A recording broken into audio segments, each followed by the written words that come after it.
오늘 말씀의 제목을 성령을 받으십시오. 네, 이렇게 정해봤습니다. 성령을 어떻게 말씀드리든 아무튼 성령은 참 중요합니다. 10번을 강조해도 지나치지 않고 100번을 강조해도 지나치지가 않아요. 성령은 예수님께서 받아도 그만 안 받아도 그만이 아니라 무조건 받아야 될 것으로 명령형입니다. 성령은 주님이 받으라는 명령인 거예요. 우리가 성령 받지 않고서는 아무것도 할 수가 없습니다.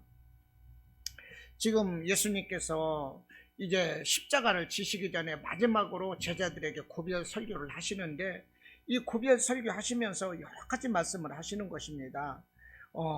나를 믿는 자는 내가 한 일도 할 것이고, 이거보다 더 큰 일도 하리라. 너희가 내 이름으로 구하면 내가 무엇이든지 행하리라. 이런 말씀을 막 하시는 거예요. 너희가 나를 사랑하면 나의 계명을 지킬 것이니라. 내가 아버지께서 그러면서 구하겠으니 너희에게 보혜사 성령을 주시겠다. 이 말씀을 하시는데요. 보십시오. 우리가 예수님께 구하고 예수님의 계명을 지키고 모든 예수님의 말씀에 순종하는 이 모든 것이 성령이 아니고서는 안 됩니다. 할렐루야. 성령이 아니고서는 우리 예수님이 어떠한 좋은 약속을 주시고 어떠한 금덩어리를 어떤 권력이나 명예나 그 무엇을 준다 할지라도 우리가 마음이 안 내키면 다 소용이 없는 거거든요.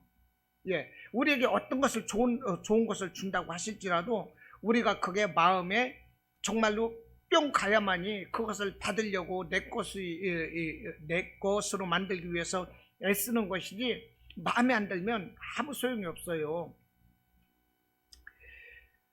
우리 예수님이 정말로 생명의 길로 우리를 이끄시고 진리의 길로 이끄시고 영원한 구원의 길로 이끄시고 이 땅에서 무엇이든지 누리면서 정말로 그 축복의 길로 이끌어 가신다 할지라도 그것을 우리가 귀한 것으로 여길 줄 알아야 되고, 그것을 우리가 받고 우리 것으로 만들기 위한 그런 노력이 우리에게 필요한데, 이 모든 것은 성령께서 우리 안에서 역사하실 때 그것이 귀하게 여겨지고 그것을 받기 위해서 우리가 노력하고 그러는 것입니다. 예수님은 이 성령을 받으라 이렇게 명령을 내리시는데, 지금 이제 그 보혜사 성령을 약속하시는데, 예수님은 이것이 유언의 말씀입니다. 유언의 말씀은요, 마지막 아껴두었던 말, 꼭 필요한 말인데 하지 못했을 때 마지막에 반드시 해야 될 말, 이것이 유언이거든요. 이 예수님의 유언입니다. 이 성령은 약속을 하시는데, 보혜사 성령을 약속하시는데, 이 성령을 받으라. 받아도 그만 안 받아도 그만 이것이 아니라 너희는 성령을 받아야만 된다 명령하시고 있습니다. 그런데 이 성령을 왜 주시는 걸까요? 우리에게 왜 성령을 받으라고 하시는 걸까요? 우리에게 왜 성령이 필요한 것일까요? 그것은 사역 때문에 그렇습니다. 하나님의 일하라는 거예요. 성령 받고 하나님의 일하라는 것입니다. 물론 성령 받고 우리가 구원의 길을 걸어가는 거죠. 우리가 구원의 길이요 진리요 생명 되시는 우리 주님의 말씀 따라서 순종하고 살려면 성령이 필요합니다. 그렇지만은 또 우리가 하나님의 일을 하고 이 세상에서 복음으로 인내하고 이런 삶을 살려면 반드시 성령이 있어야 되는 거예요. 성령이 없이 우리 힘으로는 절대 안 됩니다. 성령 없이 우리 힘으로 하려다 넘어진 사람이 한둘이 아니에요. 가룟 유다도 성령이 없었기 때문에 넘어지는 거예요. 이를테면 사울 왕도 하나님의 영, 그 성령이었기 때문에 자기 인본주의로 넘어가는 것이고, 헬레니즘적 자기 이성과 철학과 논리로 하나님의 말씀을 자기 나름대로 자기 입맛에 맞게 해석을 하는 거예요. 그러니까 하나님 말씀에 불순종하는 겁니다. 하나님은 사울을 아웃시켰어요.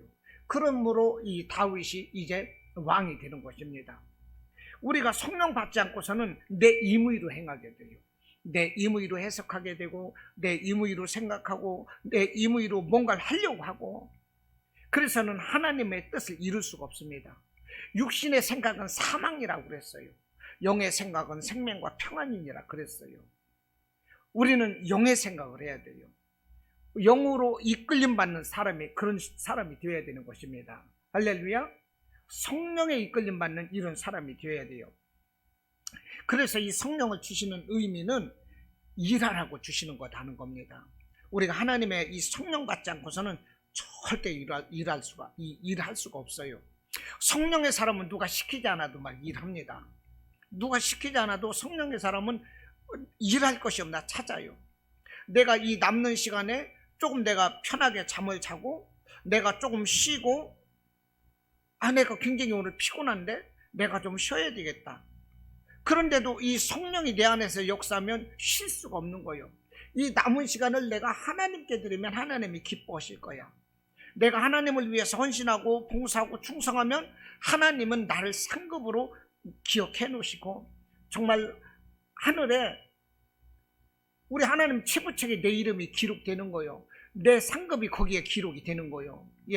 하나님이 때로는 내게 진노하시고 내게 슬퍼하는 일이 있을지라도 이런 거 하나를 통해서 그 일이 상쇄되는 것입니다.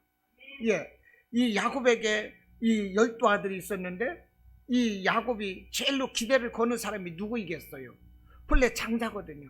이스라엘은 장자권이 있거든요. 장자에게 그 대물림이 됩니다. 르우벤이에요. 그런데 르우벤이라는 사람은 야곱에게 부인 4명이 있었는데 그 중에 그 첫 레아 라헬이 있었는데 라헬의 몸종이었던 그 자기 첩을 르우벤이가 범하고 말았어요. 그러니 말은 안 했을지라도 야곱에게 있어서는 그 아들 르우벤이 눈에 가시인 거예요. 잡아 죽이고 싶은 아들인 거죠. 저건 아들이 아니고 왼수요, 왼수. 그렇지 않겠어요? 그래서 르우벤은 제외되는 것입니다. 르우벤은 제외되는 거예요. 너는 틀렸어. 나는 네가 아무리 장자 하렙이라도 나는 너에게 장자의 하나님이 주신 이 권한을 절대 너한테는 안 줘. 아들이라도 그러는 거예요. 아들이라도. 그런데 르우벤이 큰 공을 세웁니다. 공을 세워요. 그게 뭐냐? 사람들이 요셉이 아버지가 그 색동옷을 입히고, 색동옷은요 아버지의 대를 이을 사람이 입는 것이 그 색동옷의 그 풍습이었어요. 그런데 그 야곱이가 요셉을 얼마나 사랑했는지 요셉에게 색동옷을 입혀줬어요. 왜냐하면 자기애가 라헬이라는 부인이 있는데 제일 사랑하는 아들이거든요. 그런데 라헬이 자녀를 보냈다가 라헬이 낳은 첫 자식이 요셉이었어요. 11번째 아들. 그러니 얼마나 금이 오게 합니까? 그러다 보니까 색동옷을 입혔죠. 그래서 형제들로부터 요셉은 늘 또 어떻게 됐어요? 정말 얄미운 그 형제가 된 거예요. 그 형제들에게 있어서. 그런데 요셉은 꿈을 꿨는데 그 형제의 곡식단들이 요셉의 곡식단에 절을 하고, 해와 달과 별이 요셉에게 절을 하고, 막 이런 꿈을 꾸니까 형제들 또 요셉에게 절하고 섬겨야 될 것이고, 아버지 어머니도 요셉에게 절하고 섬겨야 될 것이고, 이런 꿈을 얘기하니까 형제들이 요셉을 정말로 시기하고 막 미워했던 거죠. 그래서 이 요셉이 아버지의 명령을 따라서 그 형들이 양을 치러 갔을 때 잘 있는지 멀리 도단까지 형제들을 찾아서 나갔어요. 자기들의 안부가 궁금해서 아버지의 말씀 붙잡고 이렇게 찾아온 요셉을 저 꿈꾸는 놈은 다 죽이자, 그러면서 죽이는 거예요. 그래서 물이 없는 구덩이에 던질 때 이 사실 요셉을 죽이려고 했는데, 그때 르우벤이가 형제들에게 나중에 얘기해서 그 요셉을 살리려고 구덩이에 던지자고 했던 것이 바로 르우벤이다 이 말이에요. 요셉이 죽을 위기에 그 르우벤 장자가 이 아무리 미운 요셉이라도 아버지가 사랑하는 아들이 아니냐, 우리의 형제 아니냐, 그러면서 이 요셉을 살리기 위해서 그런 일을 했었다니까요. 그러니까 벌써 이 르우벤은 그때는 영에 이끌리는 사람이었겠죠. 아버지를 생각하고 형제를 사랑한 거예요. 아버지 야곱은 그 르우벤을 다시 기억하게 되는 거예요. 그리고 이제 애굽에서 총리가 되어 있을 때 이제 그 식량을 구하러 갔을 때 요셉 앞에서 한 형제가 잡혀 있고 왔을 때 그 르우벤이 뭐라고 합니까? 그 아버지 앞에서 그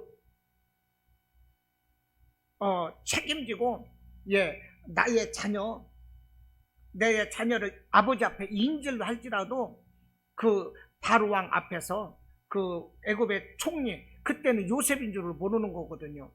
그 애굽의 총리 이 앞에서 인질로 잡혀 있는 우리 이 형제, 그때가 시몬이든가 그랬어요. 데려오겠습니다. 그러면서 자기가 발벗고 나서는 거예요. 내 자식들을 볼모로 아버지 앞에 인질로 삼을지라도, 내 생명을 버릴지라도 그 형제를 반드시 데려오겠습니다. 그 형제의 이런 것이 아버지 야곱의 마음을 움직이는 거죠. 그래서 자기 부인을 범했던 그 죄가 용서가 되는 거예요. 그 죄가. 왜 이 말씀 드리느냐 하면, 우리가 성령의 충만함을 받아서 성령에 이끌려서 하나님 앞에 하나님이 기뻐하시는 일을 하게 되면, 우리가 어떠한 그 죄 가운데 있었을지라도 하나님은 우리의 그 성령 충만하고 우리가 하나님 앞에서 온전하고자 하는 그 모습으로 인해서 우리의 죄를 하나님이 용서해 주시지 않겠느냐 하는 것입니다.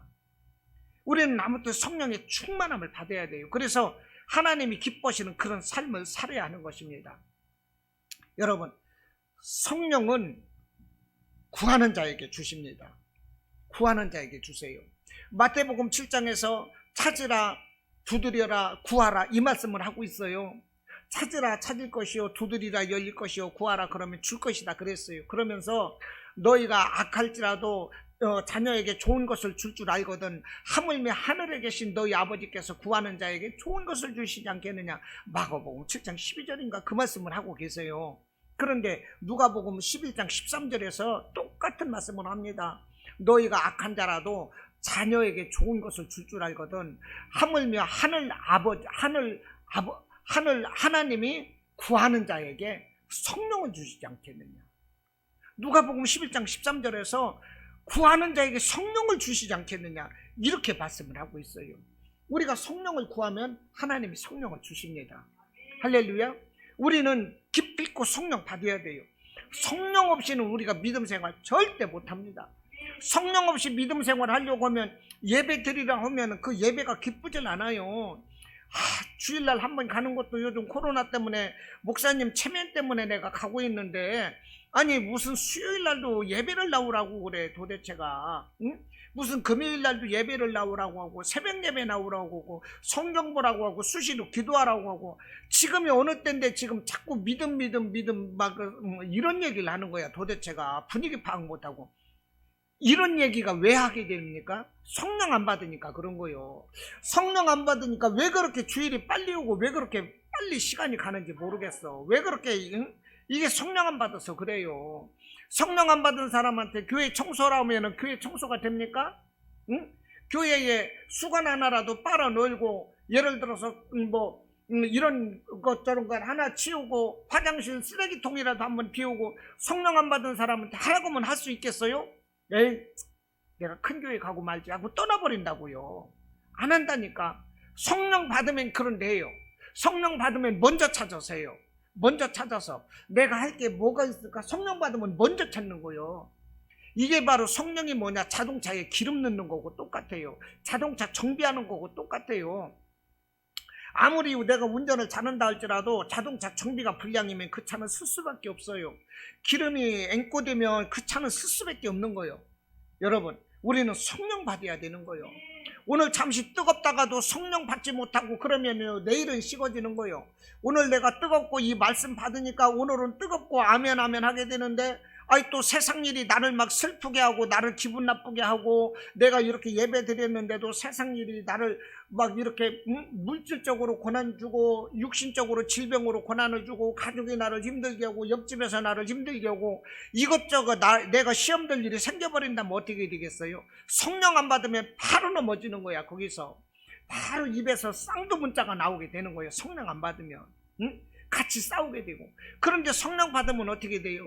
참게 되고 인내하게 되고, 나의 삶을 통해서 내가 쌍두문자가 나가게 되면 하나님이 슬퍼하실 것을 생각하는 거요, 하나님께 독이 되지 않을 것을 생각하는 거요.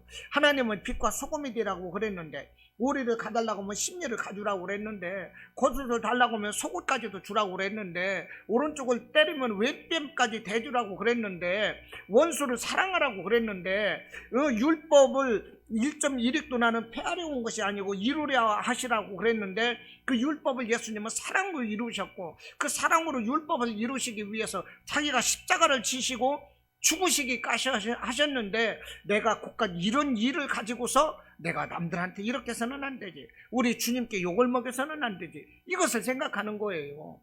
은밀한 중에 내가 어떤 죄 가운데 빠질 위험이 있을지라도 보고 계시는 하나님을 인식하는 거예요. 아무도 안 보는 것 같지만 하나님은 나를 보고 계시거든요. 내가 이 죄를 짓고 나서 하나님 앞에 어떻게 떳떳하게 설 수 있을까? 이것을 생각하게 돼요. 그러니 죄를 질 수가 없어요. 하나님은 알고 계시기 때문에 내가 하나님 앞에서 바로 서야 되겠거든요.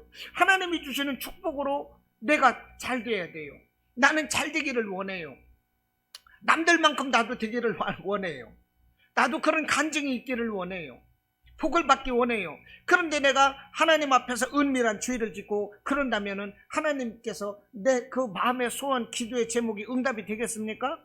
에베소서 3장 20절에서 우리의 모든 구하는 것과 생각하는 것에 넘치도록 하나님께서 역사하신다고 그랬는데, 우리가 생각할 뿐이지 우리가 하나님 앞에 온전치 못하고 개떡같이 살아간다면 아무것도 되는 것이 없는 것입니다. 우리는 아무리 노력하고 수고해도요, 그냥 그게 우리의 노력은 허사가 되는 거예요.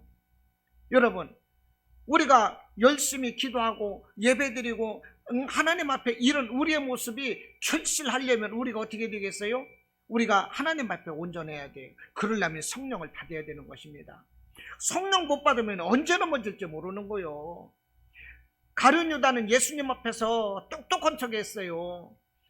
300데나리온 이것을 가지고 가난한 사람에게 나눠주면 얼마나 많이 이게 도움이 되겠느냐.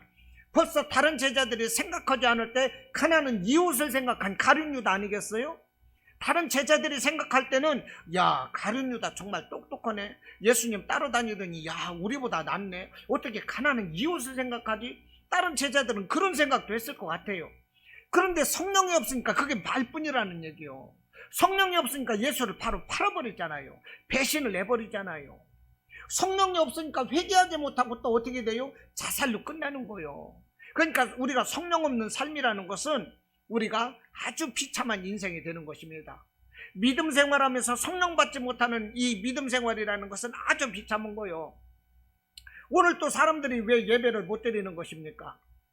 성령 받지 못해서 그래요. 성령 받으면 열리를 제쳐놓고 교회에 온다니까요. 할렐루야. 열리를 제쳐놓고 교회에 오는 거야. 나도 사실 오늘 엄청 피곤했어요. 엄청 피곤했어. 왜 그렇게 피곤한지 몰라.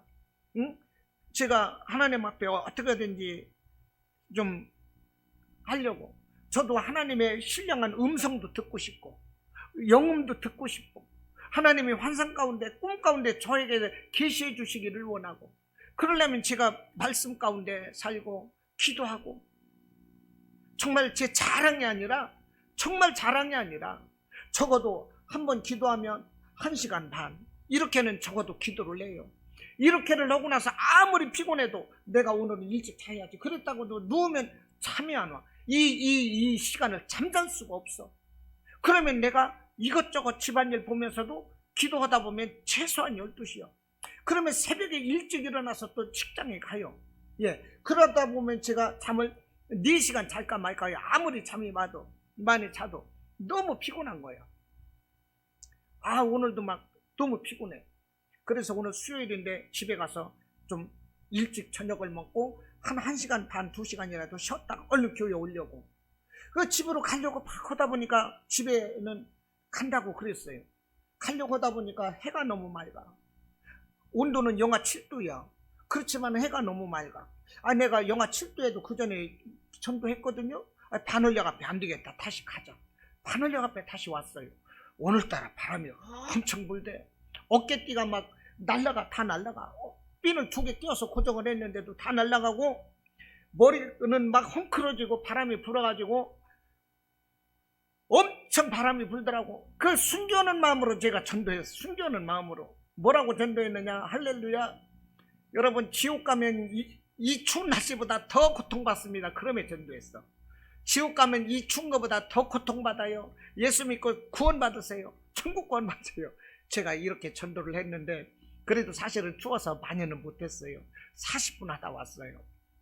날이 저물어서 5시 10분에 왔는데, 그러고 나서 교회를 청소했죠. 제가 다 7시 한 40분까지 교회 청소한 거야. 그러고 예배 드리는 거야. 지금 여러분, 성령 받지 않으면 아무것도 안 돼요. 성령 받지 않으면 TV에서 엉뚱한 것만 틀어 제끼는 거예요. TV에서 성령 받지 않으면 아무것도 안 돼요. 책도 성경도 안 읽어져요. 성경을 읽어야 되는 것입니다. 할렐루야. 하나님은요, 성령 받은 자를 불러서 사용하세요. 성령 받은 자. 아까 말씀드렸어요. 야곱에게 12아들이 있습니다. 그런데 그 중에 누구를 쓰셨어요? 하나님이 요셉을 쓰셨어요. 요셉을. 물론 그 유다 지파를 통해서 다윗이 나고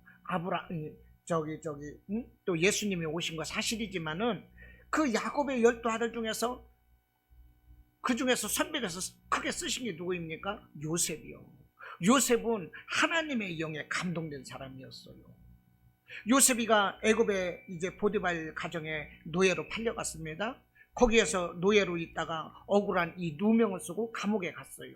감옥에서 있다가 또 거기서 이제 그 왕의 그 시중을 들던 이 2 장관의 그 꿈을 해몽을 해줬고, 그 해몽 때문에 나중에 2년 후에 이제 바로 왕이 또 꿈을 꿨는데, 바로 왕의 꿈을 해몽할 사람이 아무도 없다 보니까 이 일찍이 2년 전에 요셉이 꿈을 해몽해 줬던 그 사람이 바로 왕에게 요셉을 또 추천을 하게 되고, 요셉은 바로 왕 앞에 나가는 거예요. 그래서 바로 왕이 꿈 얘기를 해요. 내가 꿈을 꿨는데 이 나일강에 아주 살찐, 아주 포동포동한 7마리의 암소가 있는데, 그것을 파리하고 바짝 말린 7 암소가 다시 나일강에서 올라오더니 그 살찐 7마리 소를 싹 잡아먹어버린 거예요. 얼마나 흉측해요. 꿈을 꾸더라도 그냥 피쩍 말르고 파리한 7마리 암소가 있었는데, 그것이 포동포동 살이 찌고 이런 모습이었으면 너무 좋은데 반대잖아요. 이 꿈을 꾸고 너무나도 뒤숭숭해. 그런데 또 꿈을 꿨어요. 그런데 그 한 가지에 7 이삭인가요? 그 아주 풍성한 7 이삭이 있는데, 그 바짝 마른 이삭이 와서 그거를, 그 풍성한 7 이삭을 싹 잡아먹은 거예요. 그런데 요셉이 그 꿈 얘기를 듣고 해몽을 하는 거예요. 그 7은 7회를 말하는 것이고, 그 이삭이나 소는 그 앞으로 있을 일을 하나님이 보여주신 거다. 그러면서 예언을 하는 거예요. 앞으로 7년 동안 풍년이 있을 것이고, 그 풍년이 있고 앞으로 7년 후에는 그 풍년을 기억하지도 못할 만큼 큰 흉년이 있을 것이니까, 앞으로 7년 동안 풍년이 있을 때 그 소득의 5분의 1을 거두어서 저장을 해라. 창고를 짓고. 그래서 매년마다 20%씩 사람들에게 세금을 걷어서 그것을 창고를 짓고 저장을 하게 한 거예요. 그리고 흉년이 들었을 때 국민들에게 그것을 꺼내서 이 배포를 하다 보면 그 7년의 흉년을 무사히 넘길 것이다. 요셉이 이 말을 바로왕에게 하는 것입니다. 그러니까 바로왕이 뭐라고 그러냐? 창세기 41장 38절인가 그래요. 이는 하나님의 영에 감동된 사람이다. 이와 같이 하나님의 영에 감동된 사람이 누가 있겠느냐? 바로 네가 적임자다. 네가 이 일을 해라. 그러면서 그냥 보디발 가정에서 노예로 그냥 얀마 하면 예 하고 달려가서 그냥 그러던 그 요셉이가, 그 죄수의 누명을 쓰고 감옥에 가가지고 그냥 그러던 요셉이가 바로왕 앞에 가서 일약 총리가 되는 거예요. 바로왕이 타던 그 가마를 타고 총리의 막 옷을 멋있게 입고, 그러면서 이 바로왕은 그냥 쥐개 하나만 가지고 있을 뿐이지 애굽 전역을 치리하고 다스리는 것은요 요셉이었어요. 요셉. 그 요셉에게 그 말하는 것이, 이는 하나님의 영에 감동된 사람이라는 거예요. 하나님의 영에 감동된 사람. 창세기 41장 38절이 그렇게 하나님의 영이 감동된 사람, 성령에 충만한 요셉을 하나님이 쓰셨다 하는 것입니다. 할렐루야. 하나님은 성령에 충만한 사람을 쓴다니까요. 예수님의 12 제자가 있었어요. 그런데 가룟 유다가 예수님을 배신했죠. 그래서 죽어버렸어요. 자살을 했어요. 그러다 보니까 예수님은 12명을 세웠는데 한 놈이 자살해버렸으니 어떻게 되겠어요? 예수님은 이미 이제 부활하셨고 승천을 하셨는데 이제 제자들만 남았어요. 그러다 보니까 예수님이 12를 세우셨으니까 그 한 사람이 축났잖아요. 그 한 사람, 한 제자를 세우는 거예요. 그 제자로 뽑힌 사람이 마띠아라는 사람이에요. 왜 마띠아가 거기에서 추천이 되었을까요? 물론 여기서 제비 뽑아서 마띠아가 됐지만 성령이 충만한 사람일 거라고요. 믿음과 성령 충만한 사람을 하나님은 쓰시는 거예요. 그 12 제자들이 이제 이 성령을 받고 예루살렘에서 막 교회를 다스리는데 하나님의 말씀도 전해야 되고 말씀도 가르쳐야 되고 교회도 막 다스리고 살림을 해야 되는 거예요. 그런데 하루에 사람들이 얼마나 많이 오는지 막 3,000명씩 5,000명씩 몰려오다 보니까 예루살렘 교회가 너무나도 크거든요.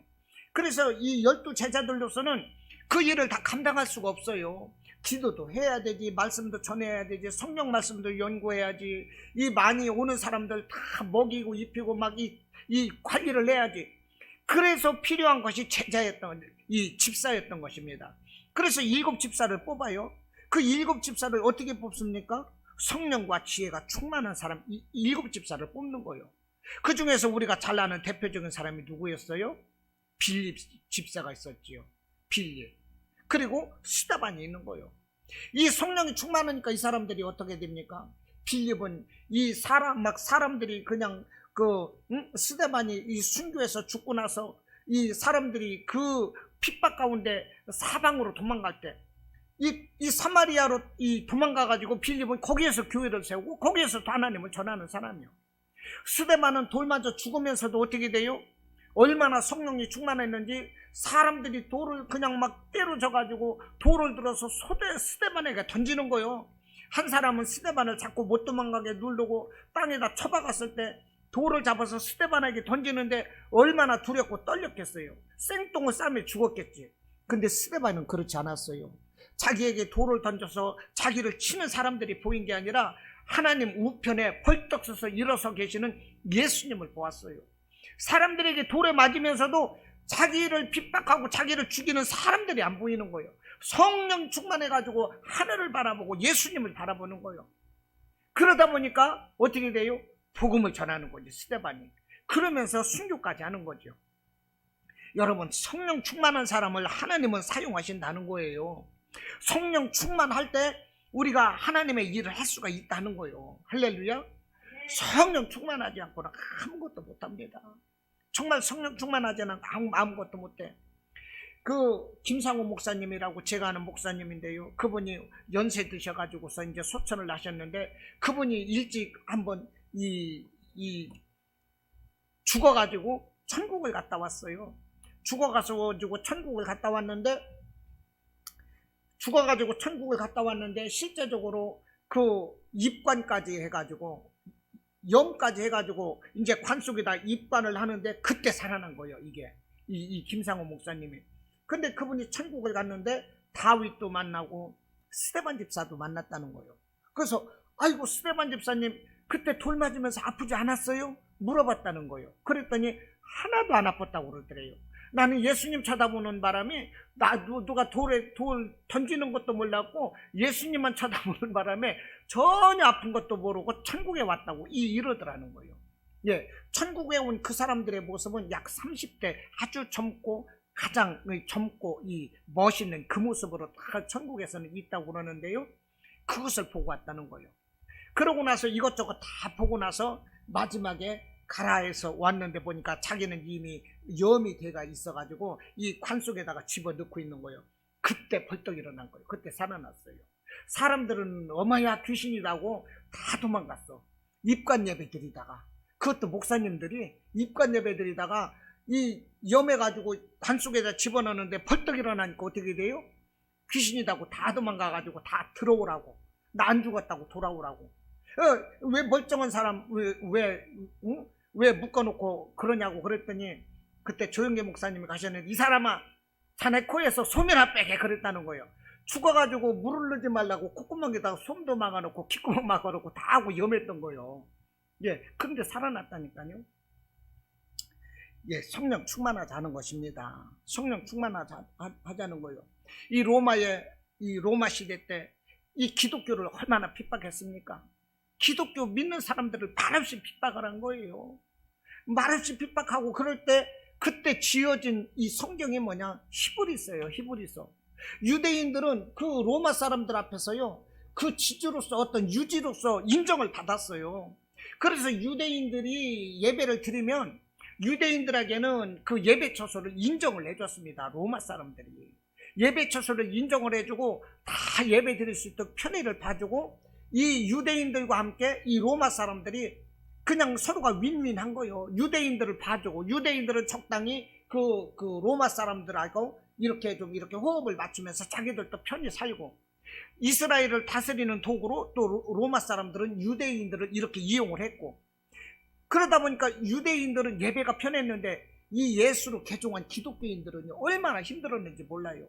그러니까 유대인들이 유대인들이 뭐라고 하느냐, 그 개종한 그리스도인들한테 야, 뭘 그렇게 고생을 하냐, 네가 아무리 예수를 믿는다 할지라도 결국은 성부 여호와 하나님에서 비롯된 거 아니냐, 그러니까 그 예수교 그거 그냥 버리고 다시 돌아와, 이렇게 설득을 했다는 거예요. 기독교인들을.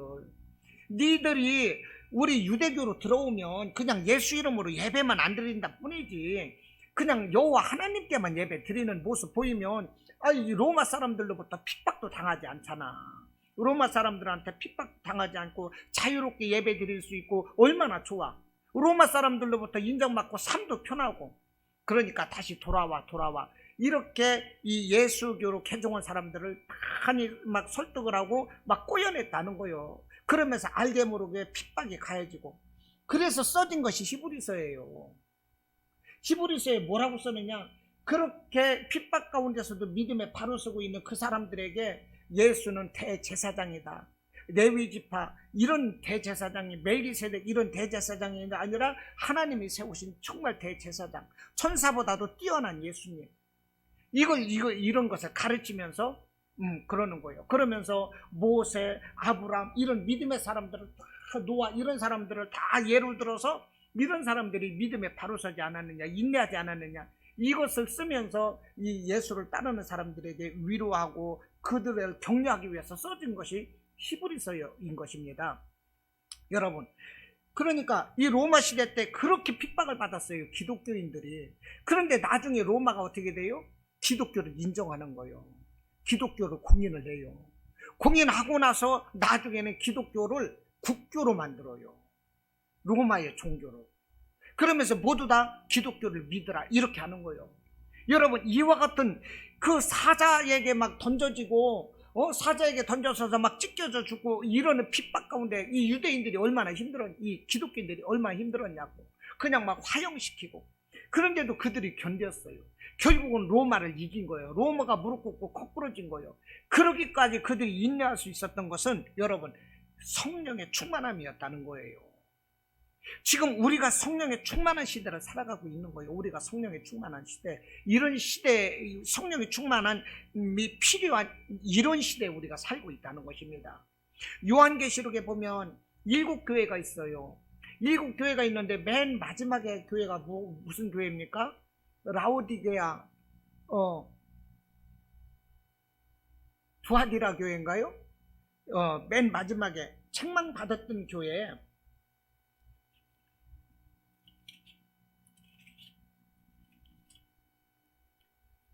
제가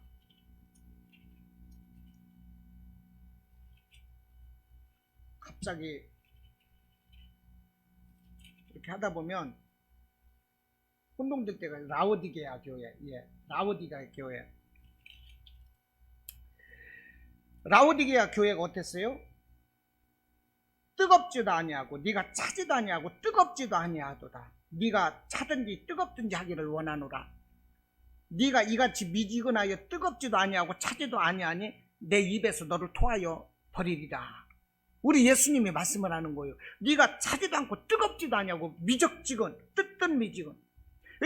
예수님이 뭐라고 하느냐? 내 입에서 너를 토하여 내칠 것이다. 이렇게 책망을 하고 있거든요. 이 라오디게아 교회가 지금 오늘 이 비유하는 교회라는 거예요. 이 요한계시록에서 7교회가 예를 들어서 나오고 있는데, 최초로 이 말씀 나오는 것이가 이제 에베소 교회였던 거죠. 에베소 교회는 예수님이 이제 순교를 당하시고 나서 약 200~300년 정도 뭐 그런 시대라 이것입니다. 예. 그랬다면 이 쭉 그 순서대로 나오는 그것이 그 연대기적으로 이 비유를 들 수가 있는데, 이 라오디게가 뭐냐? 차지도 아니하고 뜨겁지도 아니하고, 그래서 그 입에서 내치겠다 예수님의 이 책망이 바로 이 시대 오늘날의 교회에게 주시는 말씀이라는 거예요. 오늘날 어떻습니까? 차지도 아니하고 뜨겁지도 아니하고, 정말 예수님이 내가 너희를 내 입에서 토하여 내칠 것이다 책망 듣기 딱 좋은 오늘날의 교회라는 거예요. 이런 시대에 우리가 살고 있는 것입니다. 이해가 되십니까? 그러므로 우리가 성령에 충만하고 다시 회복해야 돼요. 성령에 충만하면 우리는 어떤 것도 다 이길 수가 있어요. 어떤 박해 다 이겨낼 수가 있습니다. 어떤 경우에도 우리는 굴복하지 않아요. 우리는 성령 충만해야 되는 거예요. 예수님이 지금 요한복음 14장에서 이제 이 고별 설교인데, 제자들에게 고별 설교인데요. 내가 이제 십자가에 죽어야 되겠거든요. 이 고별 설교를 하고 나서 이제 이 로마 군병들한테 잡혀가서 십자가에 달리시는 거예요. 이 고별 설교니까 이게 유언이라고, 유언인데 예수님이 무슨 말씀을 하느냐? 내가 한 일을 너희들도 할 거야. 내가 이와 같은 권한도 다 줬어. 뭐든지 구하면 다 될 거야. 그런데 이것만 갖고 안 되거든요. 성령을 받아야 이 모든 것을 다 이룰 수가 있는 거예요. 마가복음 16장에서도 뭐라고 그랬어요? 믿는 자에게는 이런 표적이 따를 것이라고 그랬어요. 응? 이런 표적이 따르려니 그들이 내 이름으로 귀신을 쫓아내며 새 방언을 말하며 뱀을 집으며 무슨 독을 마실지라도 해를 받지 아니하며, 병든 사람에게 손을 던진 즉 나으리라. 끝내주는 말씀인 거죠. 이런 능력 받고 싶은데 이게 성령이 아니고서 되겠어요? 성령 아니고서는 아무것도 안 되는 거예요. 이게 성령이 아니고서는 이렇게 예배 드리고 나서 집에 가서 무슨 일이 있을지 모르는 거예요. 작은 일에도 넘어져요. 성령 아니고서는, 응? 성령 아니고서는 작은 흔들림에도 우리가 넘어지고, 뭐 작은 진동에도 그냥 상처 받는 거야. 성령에 충만한 은혜가 있으시기를 바랍니다. 성령 받지 않고서는 아무것도 안 돼요. 그래서 예수님께서 이 성령을 약속하고 계시는데, 오늘 예수님이 하시는 말씀, 시간은 같지만 이것은 보고 봐야 되겠네요. 예수님이 주시는 약속하시는 성령이 무엇입니까? 16절, 내가 아버지께 구하겠으니 그가 또 다른 보혜사를 너에게 주사 너희와 영원토록 함께 있게 하신대요. 보혜사를 아버지께 구해서 너희에게 보내주시겠대요. 보십시오. 그가 또 다른 보혜사를, 그러지요. 또 다른 보혜사를 보내주신다니까 예수님도 보혜사신 거예요. 보혜사. 보호하고 은혜를 베푸시고 지켜주시는 분이요. 위로자, 회복자, 응? 우리의 변호자, 우리의 상담자. 이분이 바로 이 보혜사 성령이시다는 것입니다. 이 성령을 받아야 되는 거예요. 예수님은 이것을 지금 약속해 주고 있어요. 이것을 받으라는 것입니다. 할렐루야. 여러분, 보혜사 성령이 우리에게 꼭 필요해요. 보혜사 성령이 없이는 우리는 언제 어느 때 마귀에게 질지 몰라요. 마귀가 또 간사하게 그냥 그 광명의 천사로 나타나서 쏙닥 하면은 그냥 분별력 없이 우리는 넘어가는 거예요. 응? 성령은 어떤 영이냐? 지혜의 영인 거예요. 성령은. 그래서 분별력을 주시고 지혜를 주시고요, 깨달음을 주시는 거예요. 근데 성령의 하나님의 영이 없으면 어떻게 돼요? 작은 말 하나도 분별하지 못하고 마귀의 소리를 하나님으로 듣는다니까요. 넘어가는 거예요. 인내하지 못하고 그냥 즉시 그냥 세상적인 막 그런 게 나타나고. 아무튼 우리는 받아야 돼요. 할렐루야. 시간이 너무 길어서 안 되겠네. 나머지는 금요일날 함께 또 은혜 나누기로 하겠습니다. 아멘. 예.